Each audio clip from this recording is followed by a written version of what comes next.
ದಕ್ಷಿಣ ಕನ್ನಡ ಜಿಲ್ಲೆಯಲ್ಲಿ ಶಾಂತಿ ಸುವ್ಯವಸ್ಥೆ ಧಕ್ಕೆಗೆ ರಾಜ್ಯ ಗುಪ್ತಚರ ಇಲಾಖೆಯ ವೈಫಲ್ಯವೇ ಕಾರಣ ಅನ್ನುವಂತ ಆರೋಪಗಳು ಪದೇ ಪದೇ ಕೇಳಿಬರ್ತಾ ಇದೆ. ಈ ಬಗ್ಗೆ ಇತ್ತೀಚೆಗೆ ಸಿಎಂ ಸಿದ್ದರಾಮಯ್ಯ ಕೂಡ ಇಲಾಖೆಯನ್ನ ತರಾಟೆಗೆ ತೆಗೆದುಕೊಂಡಿದ್ರು. ಆದ್ರೆ ಇಲ್ಲಿನ ಅಸಲೀಯತೆ ಬೇರೆಯಾಗಿದೆ. ಯಾಕಂತಂದ್ರೆ ದಕ್ಷಿಣ ಕನ್ನಡ ಗುಪ್ತಚರ ಇಲಾಖೆಗೆ ಕಳೆದ 1 ವರ್ಷದಿಂದ ಎಸ್ಪಿನೇ ಇಲ್ಲ. ದಕ್ಷಿಣ ಕನ್ನಡದ ವಿಭಾಗಕ್ಕೆ ಯಾವುದೇ ರೀತಿಯಂತಹ ಎಸ್ಪಿನೇ ಇಲ್ಲ, ಮುಖ್ಯಸ್ಥರೇ ಇಲ್ಲ. ಶಿವಮೊಗ್ಗ ಗುಪ್ತಚರ ಡಿವೈಎಸ್ಪಿ ಆಗಿರುವಂತಹ ನಾಗರಾಜ್ ಅನ್ನುವವರಿಗೆ ಇಲ್ಲಿಯ ಎಸ್ಪಿ ಚಾರ್ಜ್ ಅನ್ನ ಸದ್ಯ ನೀಡಲಾಗಿದೆ. ಇನ್ನು ಬೆಳ್ತಂಗಡಿ ಮತ್ತು ಬಂಟ್ವಾಳ ತಾಲೂಕಿಗೆ ಶ್ರೀಧರ್ ಅನ್ನುವಂತ ಸಿಬ್ಬಂದಿ ಒಬ್ಬರೇ ಕಾರ್ಯನಿರ್ವಹಿಸ್ತಾ ಇದ್ದಾರೆ. ಇತ್ತ ಮಂಗಳೂರು ಕಮಿಷನರ್ ವ್ಯಾಪ್ತಿಯಲ್ಲಿ ಒಟ್ಟು 7 ಜನ ಗುಪ್ತಚರ ಸಿಬ್ಬಂದಿ ಕರ್ತವ್ಯವನ್ನ ನಿರ್ವಹಿಸ್ತಾ ಇದ್ದಾರೆ. ಹೀಗಾಗಿ 2 ತಾಲೂಕುಗಳ ಮಾಹಿತಿಯನ್ನ ಕಲೆ ಹಾಕೋದೇ ಕಷ್ಟ ಆಗ್ತಾ ಇದೆ ಅನ್ನುವಂಥದ್ದು ಗುಪ್ತಚರ ಸಿಬ್ಬಂದಿ ಶ್ರೀಧರ್ ಅವರ ಅಳಲಾಗಿದೆ. ಇನ್ನು ದಕ್ಷಿಣ ಕನ್ನಡ ಗುಪ್ತಚರ ಇಲಾಖೆಯಲ್ಲಿ ಹಲವು ಸಮಸ್ಯೆಗಳಿದ್ರೂ ಕೂಡ ರಾಜ್ಯ ಸರ್ಕಾರ ಈ ಬಗ್ಗೆ ಸೂಕ್ತ ಕ್ರಮವನ್ನು ತೆಗೆದುಕೊಂಡಿಲ್ಲ ಅನ್ನುವಂಥದ್ದು ಕೂಡ ಹಲವರ ಆರೋಪವಾಗಿದೆ.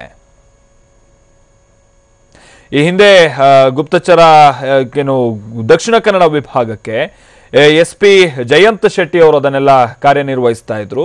ಸದ್ಯ ಅವರು ನಿವೃತ್ತರಾಗಿದ್ದಾರೆ.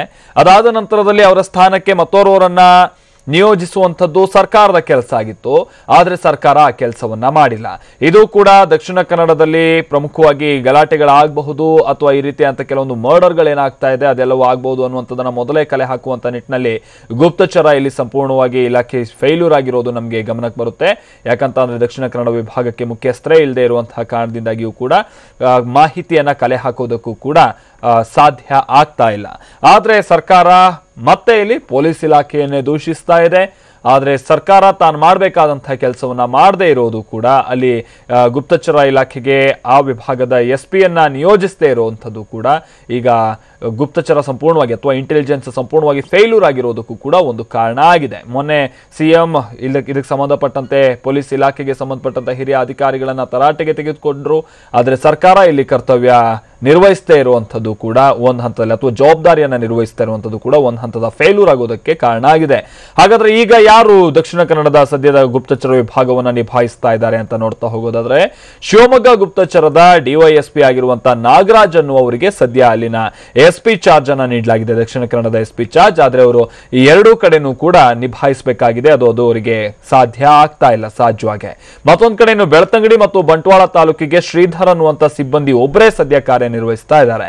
ಆದ್ರೆ ಅವ್ರು ಕಾರ್ಯನಿರ್ವಹಿಸ್ತಾ ಇರೋದು ಒಬ್ಬರೇ. ಅವರಿಗೆ ಎಲ್ಲಾ ರೀತಿಯಂತ ಮಾಹಿತಿಯನ್ನ ಕಲೆ ಹಾಕೋದಕ್ಕೆ ಆಗ್ತಾ ಇಲ್ಲ. ಮತ್ತೊಂದ್ ಕಡೆ ಬಂಟ್ವಾಳದಲ್ಲಿ ಈ ರೀತಿಯಂತ ಪದೇ ಪದೇ ಗಲಾಟೆಗಳು ನಡೀತಾ ಇದ್ರು ಕೂಡ ಅದನ್ನ ಮುಂಜಾಗರೂಕತೆಯನ್ನು ವಹಿಸುವಂತ ನಿಟ್ಟಿನಲ್ಲಿ ಮಾಹಿತಿಯನ್ನ ಪೊಲೀಸ್ ಇಲಾಖೆಗೆ ಕೊಡೋದಕ್ಕೆ ಅವರಿಗೂ ಕೂಡ ಸಾಧ್ಯ ಆಗ್ತಾ ಇಲ್ಲ.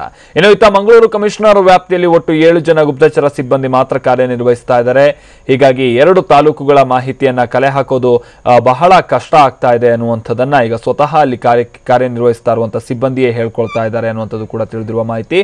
ಬೆಳ್ತಂಗಡಿ ಮತ್ತು ಬಂಟ್ವಾಳ ತಾಲೂಕಿನ ಇಂಟೆಲಿಜೆನ್ಸ್ ಕಲೆ ಹಾಕೋದಕ್ಕೆ ಅಥವಾ ಈ ಕಾರ್ಯವನ್ನು ನಿರ್ವಹಿಸೋದಕ್ಕೆ ಗುಪ್ತಚರ ಇಲಾಖೆಯಿಂದ ಸಾಧ್ಯ ಆಗ್ತಾ ಇಲ್ಲ ಅಂತೇಳಿ ಅವರು ಕೂಡ ಅಳಲನ್ನ ತೋಡ್ಕೊಳ್ತಾ ಇದ್ದಾರೆ.